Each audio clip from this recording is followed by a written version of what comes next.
Deputy CM Pawan Kalyan విమర్శించిన కేసులో YouTuber ప్రశ్నారావణ్ కు బెయిల్ మంజూరైంది. యలమంచిలి కోర్టులో న్యాయమూర్తి ఎదుట ప్రశ్నారావణ్ ను నక్కపల్లి పోలీసులు హాజరుపరిచారు. యూట్యూబర్ రావణ్ తరపున కోర్టులో జడా శ్రవణ్ వాదనలు వినిపించారు. రావణ్ తరపున వాదనలను విన్న అనంతరం యలమంచిలి కోర్టు బెయిల్ మంజూరు చేసింది. కోర్టు బయటకొచ్చిన రావణ్, శ్రవణ్లు మీడియాతో మాట్లాడారు. మీడియా సమావేశం ఏర్పాటు చేసి అన్ని విషయాలు వెల్లడిస్తానని రావణ్ తెలిపారు. తనకు మద్దతిచ్చిన న్యాయవాది శ్రవణ్ కి కృతజ్ఞతలు తెలిపారు. బెయిల్ మంజూరు కావడంతో మీడియాతో మాట్లాడిన అనంతరం న్యాయవాది జడా శ్రవణ్ కారులో రావణ్ వెళ్లిపోయారు.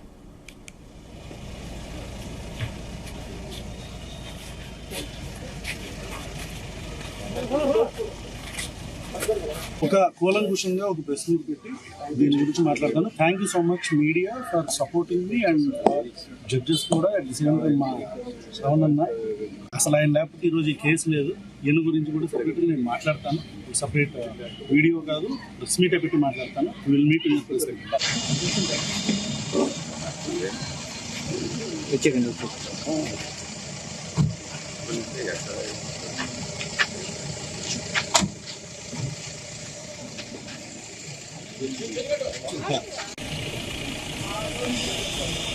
ప్రశ్నారావణ్ కి బెయిల్ మంజూరు అవడం జరిగింది. దాని తర్వాత ఆయన మీడియా సమావేశం నిర్వహించి అన్ని విషయాలు వెల్లడిస్తానంటూ కూడా మీడియాకు తెలియజేయడం జరిగింది. దీనికి సంబంధించిన పూర్తి డీటెయిల్స్ మా ప్రతినిధి చంద్రశేఖర్ అందిస్తారు. చంద్రశేఖర్.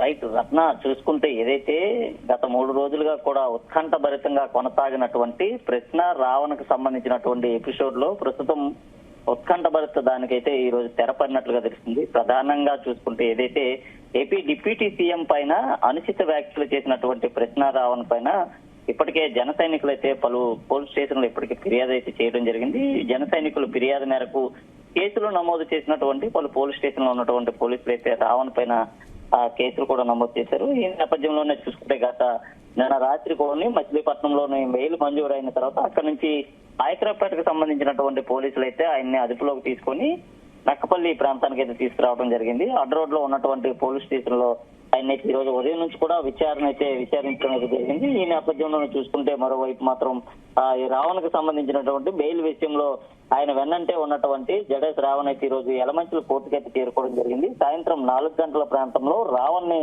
అనగా నక్కపల్లి అడ్ రోడ్ పోలీస్ స్టేషన్ నుంచి నేరుగా కూడా నక్కపల్లి ప్రధాన ఆసుపత్రికి అయితే తీసుకుని వెళ్ళారు. అనంతరం ప్రభుత్వ ఆసుపత్రిలో వైద్య చికిత్సల అనంతరం కూడా ఆయన్ని నేరుగా కూడా యలమంచిలి ప్రాంతంలో ఉన్నటువంటి కోర్టుకైతే తరలించడం జరిగింది. ముఖ్యంగా చూసుకుంటే పవన్ కళ్యాణ్ ని దూషించడంతో పాటు హిందూ మనోభావాల దెబ్బతీసేలా, అలాగే సనాతన ధర్మం పైన చేసినటువంటి వ్యాఖ్యలు ఏవైతే ఉన్నాయి ఈ వ్యాఖ్యలకు సంబంధించి ఆయన పైన వివిధ సెక్షన్ల కింద అయితే కేసు నమోదు చేయడం అయితే జరిగింది. ఈ నేపథ్యంలో చూసుకుంటే ఈ రోజు వైద్య చికిత్సల అనంతరం కూడా యలమంచిలి కోర్టుకి అయితే తీసుకురావడం జరిగింది. న్యాయమూర్తి ముందు హాజరుపరిచిన తర్వాత ప్రశ్నారావణ్ తరపున జడే శ్రావణ్ కుమార్ న్యాయవాది అయితే వాదనలు వినిపించారు. అయితే న్యాయవాది శ్రావణ్ వినిపించినటువంటి వాదనలతో ఏకీభవించినటువంటి న్యాయమూర్తి ఈ రోజు ప్రశ్నారావణ్కి అయితే సాయంత్రం 6 గంటల ప్రాంతంలో బెయిల్ మంజూరు చేసినటువంటి పరిస్థితి కనిపించింది. అనంతరం ఏర్పాటు చేసినటువంటి మీడియాతో కూడా ప్రశ్నారావణ్ అయితే మాట్లాడారు. ఏదైతే ప్రస్తుతం జరుగుతున్నటువంటి ఉత్కంఠ ఏదైతే ఉందో ఉత్కంఠకు సంబంధించి మీడియా సమావేశం ఏర్పాటు చేసి అన్ని విషయాలు కూడా వెల్లడిస్తున్నట్టు కూడా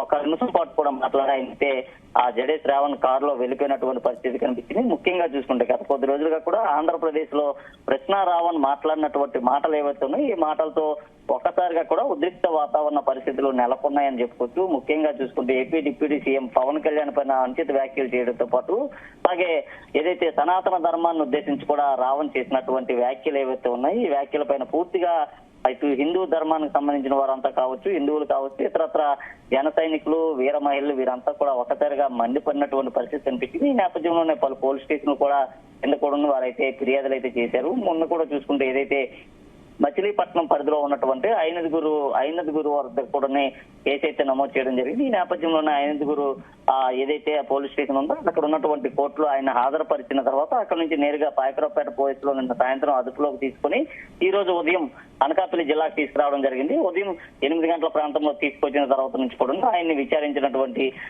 పోలీసులు పూర్తిగా కూడా ఆయన చెప్పినటువంటి వివరాలన్నింటినీ కూడా నమోదు చేసి పూర్తిగా ఆయనకు వైద్య సేవలు చేసిన తర్వాత కోర్టులో హాజరుపరిచినటువంటి పరిస్థితి కనిపిస్తుంది. ముఖ్యంగా మాత్రం చూసుకుంటే ఏదైతే జన సైనికులు పెద్ద ఎత్తున కూడా ఈ రోజు నక్కపల్లికి సంబంధించినటువంటి అడ్డరోడ్ పోలీస్ స్టేషన్ వరకు అయితే పెద్ద ఎత్తున చేరుకోవడం జరిగింది. రావణ్ చేసినటువంటి వ్యాఖ్యలు ఏవైతే ఉన్నాయో ఈ వ్యాఖ్యల్ని వెనక్కి తీసుకోవాలంటూ కూడా వారంతా ఖండించినటువంటి పరిస్థితి కనిపిస్తుంది. ముఖ్యంగా ఏపీ డిప్యూటీ సీఎం పైన ఆయన చేసినటువంటి అనుచిత వ్యాఖ్యల పైన ఇప్పటికే కేసు అయితే నమోదవుతున్నాయి. నిన్న కూడా చూసుకుంటే గాజువాక పోలీస్ స్టేషన్ పరిధిలో వీరం వెళ్లి ప్రశ్న రావణ పైన ఫిర్యాదు అయితే చేసినటువంటి పరిస్థితి కనిపించింది. ముఖ్యంగా చూసుకుంటే తమ ఆరాధించేటటువంటి ఏపీ డిప్యూటీ సీఎం పైన ప్రశ్న రావణ్ చేసినటువంటి అనుచిత వ్యాఖ్యలు ఏవైతే ఉన్నాయో ఈ వ్యాఖ్యల పైన మండిపడుతున్నామంటూ కూడా వారంతా ఆవేదన అయితే వ్యక్తం చేశారు. ముఖ్యంగా చూసుకుంటే సనాతన ధర్మం పైన కూడా ఆయన చేసినటువంటి వ్యాఖ్యలు ఏవైతే ఉన్నాయో ఈ వ్యాఖ్యలను వారంతా కూడా తీవ్రంగా వ్యతిరేకించినటువంటి పరిస్థితి అయితే కనిపిస్తుంది. ముఖ్యంగా చూసుకుంటే హిందువులతో పాటు హిందూ మనోభావాలను దెబ్బతీసే విధంగా కాక అలాగే మతాల మధ్య ఆయన మాట్లాడేటటువంటి మాటలు చిచ్చుపెట్టే విధంగా ఉన్నాయంటూ కూడా చెప్పినటువంటి పరిస్థితి కనిపించింది. ఈ నేపథ్యంలోనే ఇప్పటికే 2 పోలీస్ స్టేషన్లో ఆయనకి బెయిల్ మంజూరైనటువంటి కనిపించింది. అనంతరం ఈ రోజు కూడా చూసుకుంటే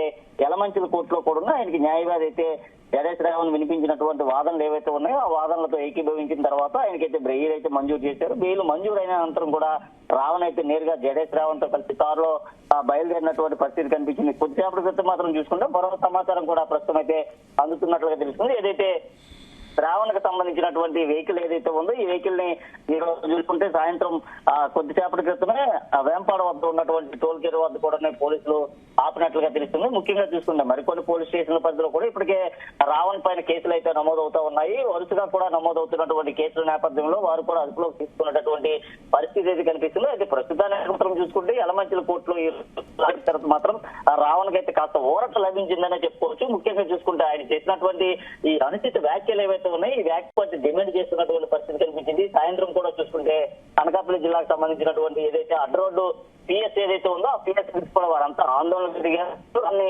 కోర్టుకు తరలించేటటువంటి క్రమంలో కూడా పోలీసు వాహనాలు అంతా అడ్డుకునేటటువంటి ప్రయత్నం కూడా చేయడానికి పరిస్థితి కనిపించింది. ముఖ్యంగా రావణ్కి ఎలాంటి ఇబ్బందులు ఎలాంటి సమస్యలు లేకుండా పోలీసులు భారీ భద్రతను కూడా ఏర్పాటు చేసినటువంటి పరిస్థితి కనిపించింది. ముఖ్యంగా చూసుకుంటే 3 రోజుల నుంచి కొనసాగుతున్నటువంటి ఈ ఎపిసోడ్ ఏదైతే ఉందో ఇదంతా కూడా ఒక సినిమా స్టైల్ మాదిరిగా కొనసాగుతున్నటువంటి పరిస్థితి కనిపిస్తుంది. రావణ్ని వివిధ పోలీస్ స్టేషన్లు అరెస్ట్ చేయడంతో పాటు ఇప్పటికే 2 సార్లు బెయిల్ పొందినటువంటి ఆయన మరలా కూడా ఈ రోజు చూసుకుంటే యలమంచిలి కోర్టులో కూడా ఆయనకి బెయిల్ లభించడంతో కాస్త ఊరట లభించిందని అయితే చెప్పుకోవచ్చు.